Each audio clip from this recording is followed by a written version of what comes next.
In December of 1946, an 18-year-old college student went for a walk on a mountain trail in Vermont. She was wearing a bright red coat. That detail matters because it meant she was impossible to lose sight of against the snow and the bare trees. There was an older couple hiking the same trail a little way behind her. They could see her ahead of them in that red coat, walking. Then, the trail bent around a curve on the mountainside, and she went around it.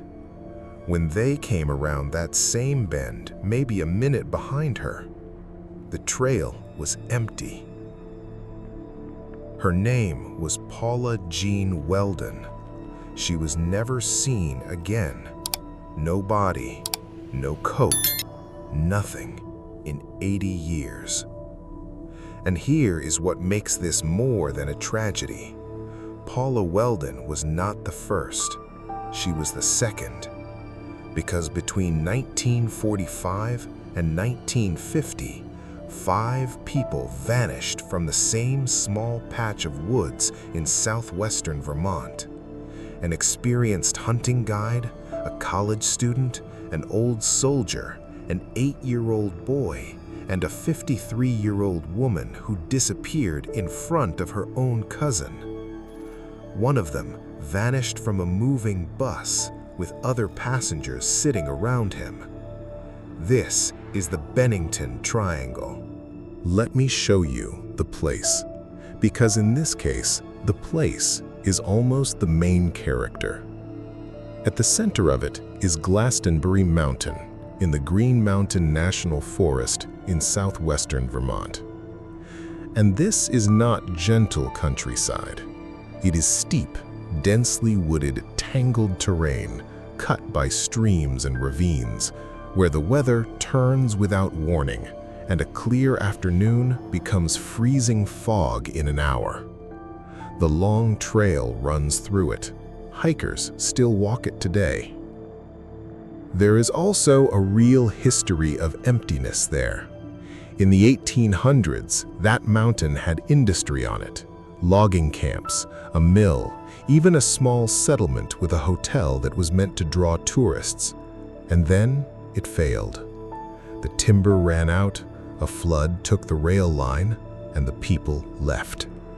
What remains up there are foundations in the undergrowth, a town that the forest simply took back. The name Glastenbury Triangle is not official. It was coined decades later by a Vermont author named Joseph Citro to describe the cluster of disappearances in that region. And there is folklore attached to it, as there always is.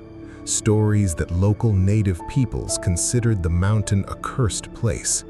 Tales of a stone that swallowed people. Sightings of something large moving through the trees. I want to be clear that these are legends, passed down and repeated, not documented history. But the 5 people who disappeared are not legend. They were real. They had names, and every one of them is still missing from the record. Let me take you through them in order. The first was Middie Rivers, and of all 5, he is the one who makes the least sense. November of 1945. Middie Rivers was 74 years old, and he was a hunting and fishing guide. This was his country. He had spent his life in those woods. He knew the terrain, the weather, the streams, the way the light goes in November. If you had to pick one person in the entire state of Vermont least likely to get lost on Glastenbury Mountain, it would have been him. He was leading a party of 4 hunters back toward their camp, and on the way, he got out ahead of the group. That's all. He was walking faster than the men he was guiding, and he moved on ahead of them along the route home. They never caught up to him. When they reached camp, he wasn't there. He was never there again. The search covered that country hard, with people who also knew those woods, and the only thing that ever surfaced, the single possible trace of Middie Rivers, was a rifle cartridge found in a stream. It may have been his, it may have been anyone's. An old woodsman, on ground he'd walked for 50 years, in front of 4 witnesses, walked around a corner of his own life and did not come back. 13 months later, it happened again. And this time, the person who vanished was 18 years old. Paula Jean Welden was a sophomore at Bennington College, December 1st, 1946. She decided to go for a hike. She borrowed a red parka and she set out for the long trail. She hitched a ride part of the way, and a witness, the man who drove her, remembered her clearly. She was seen at the trailhead. She was walking. And then there was that couple behind her on the trail. They watched her red coat moving ahead of them. They came around the bend she had just gone around, and there was nobody there. No side path, no sound, just an empty trail in the winter light. The search that followed was enormous for its time and place. Hundreds of people, volunteers, students, state officials, and eventually help from across state lines. Rewards were offered.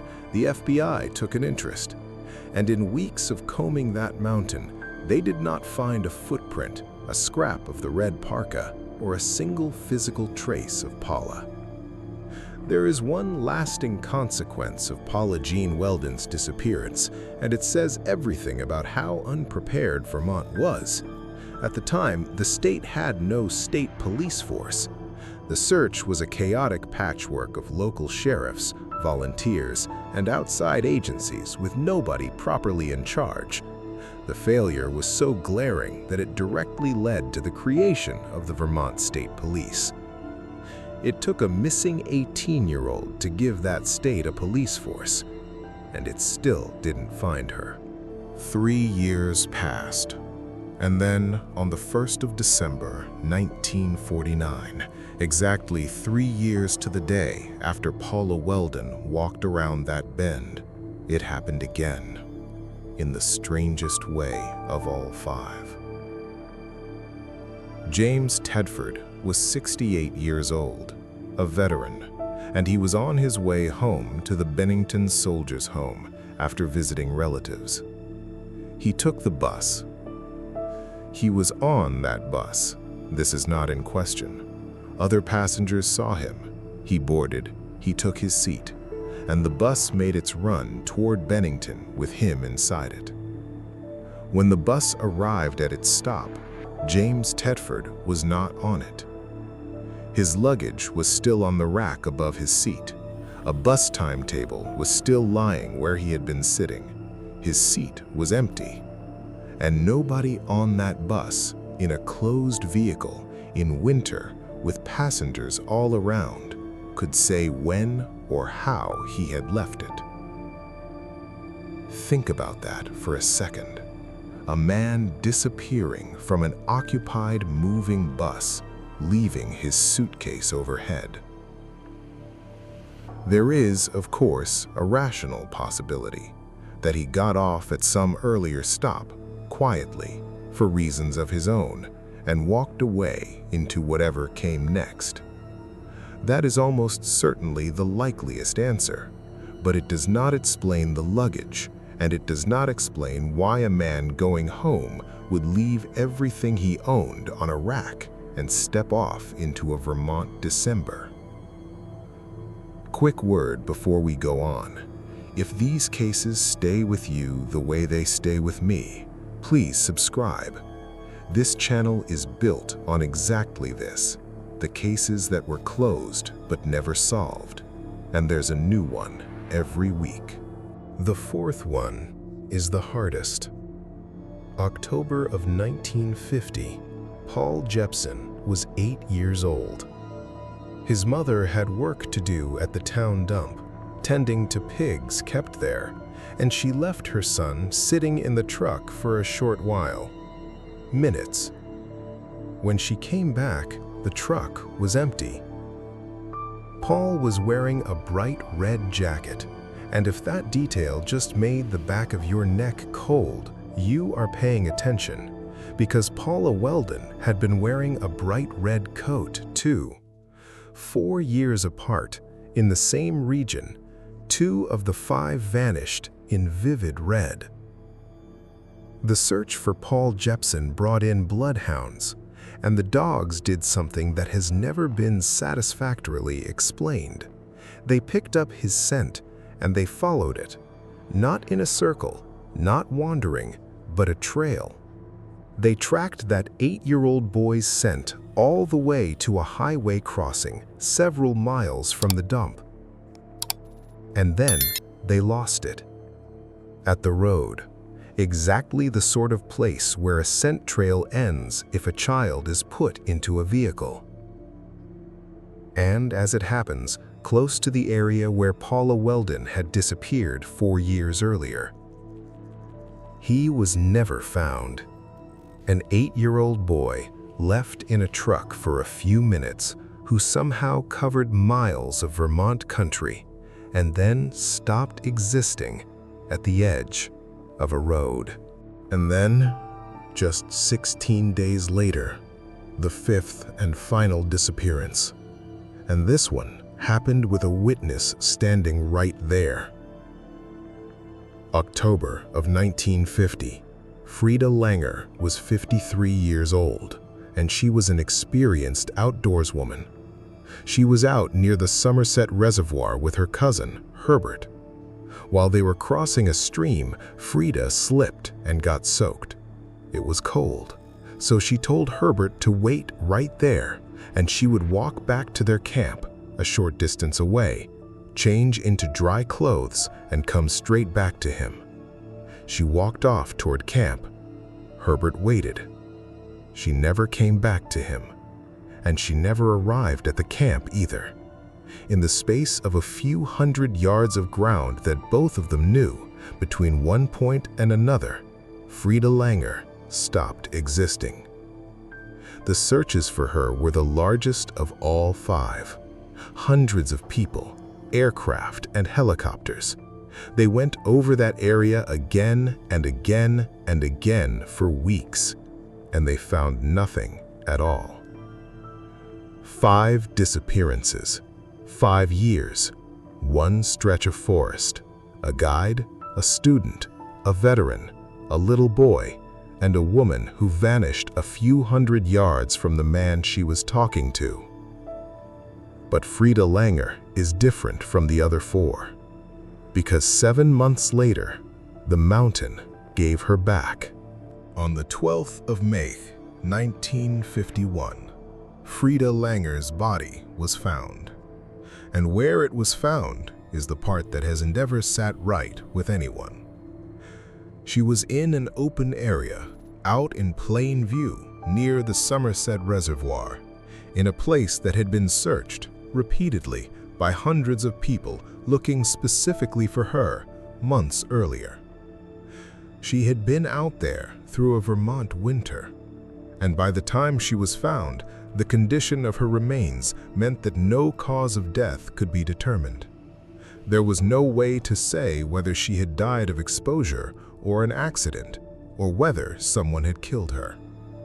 So the one victim who was recovered gave investigators almost nothing. No answer, and one more impossible question. How does a body lie in an open, previously searched area for 7 months without anyone seeing it? There are rational explanations. Snow cover through the winter, search teams grid-walking terrain and genuinely missing what's in front of them, which happens more often than people think. Or the possibility that she was not there during those first searches, that she died somewhere else and was moved. Every one of those explanations is uncomfortable, and not one of them can be proven. She is the only one of the 5 ever found. Middie Rivers, Paula Welden, James Tetford, and Paul Jepson have never been recovered. Not a bone, not a boot, not a shred of red fabric. So, what happened up there? Let me lay out the honest possibilities. The first, and the most likely for at least some of them, is the mountain itself. That terrain is genuinely dangerous. It is steep, it is thickly overgrown, it has ravines and streams and sudden weather, and it can hide a person a few yards off a trail so completely that 100 searchers will walk past. Middie Rivers was old. Frieda Langer was soaked and cold. Vermont in late autumn kills people who are wet and unlucky. That explanation covers some of it well, but it does not cover all of it. It does not explain a man vanishing from an occupied bus with his luggage left behind. And it very much does not explain an 8-year-old boy's scent trail running for miles and dying at a highway. Which brings us to the second theory, and the one I think deserves the most serious weight, that a person was responsible. That in the years after the war, somebody operating in that area took some of these people. The Jepson scent trail ending at a road is close to a textbook indicator of an abduction, and the fact that it ended near where Paula Welden had disappeared 4 years earlier is either a genuine link or one of the more unpleasant coincidences on record. And then there is the third bucket, the one that made the Bennington Triangle famous. The idea that the place itself is wrong. A cursed mountain, something living in the woods, a hole in the map where people fall out of the world. I don't believe that, but I understand exactly why it took hold. Because when 5 people vanish from one small patch of forest in 5 years, and 4 of them are never found at all, the woods took them starts to feel like the only sentence that fits. So why was none of it ever solved?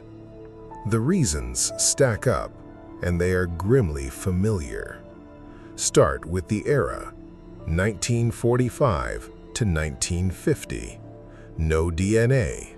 No forensic capability worth the name in a rural county. No computerized records. No way to cross-reference a suspect who might have been active across several states. Then add the absence of bodies. 4 of the 5 were never recovered. Without remains, there is no cause of death, no crime scene, no forensic evidence, and often no legal basis to treat a disappearance as a homicide at all. You cannot investigate a murder you cannot prove happened. Then add the terrain, which destroyed evidence and swallowed searches whole. And then add the thing I mentioned earlier, which is almost unbelievable in hindsight. When Paula Welden vanished in 1946, Vermont did not have a state police force. The most important search in the state's history was run by local sheriffs and volunteers with no proper command and no proper training. By the time the state built a real police force, the trail was 2 years cold. 5 cases, 5 separate failures in a place designed to make failure easy. And after 1950, the disappearances stopped, which is its own kind of unsettling. Because if the mountain was to blame, why did it stop? And if it was a person, what happened to him? So I'll leave it with you, the way I always do. But first, their names. Because the Bennington Triangle is a catchy phrase that's slowly eaten 5 human beings. Middie Rivers, 74, a guide who knew those woods better than anyone alive and walked ahead of his party for the last time. Paula Jean Welden, 18, a college student in a red coat who went around a bend on a winter afternoon. James Tetford, 68, a veteran going home whose suitcase rode the rest of the way without him. Paul Jepson, 8 years old, left in a truck for a few minutes in a red jacket, whose scent ran for miles and stopped at a road. And Frieda Langer, 53, who told her cousin to wait right there and walked a few hundred yards to change her clothes. 4 of them have never been found. One was found 7 months later in a place that had already been searched and could not tell us how she died. So tell me, do you think that mountain simply killed 5 unlucky people over 5 years, the way wilderness does? Or do you think somebody was up there, and the reason the disappearances stopped in 1950 is that he moved on, or died, or was locked up for something else entirely? Tell me in the comments. I read them, and on this one I especially want to hear from anyone who has walked the long trail. I'm Gravenfield. The cases that were closed but never solved. If you made it this far, you understand exactly what this channel is. Subscribe, and I'll see you in the next one. Take care of yourselves out there. And if you hike alone, tell somebody exactly where you're going.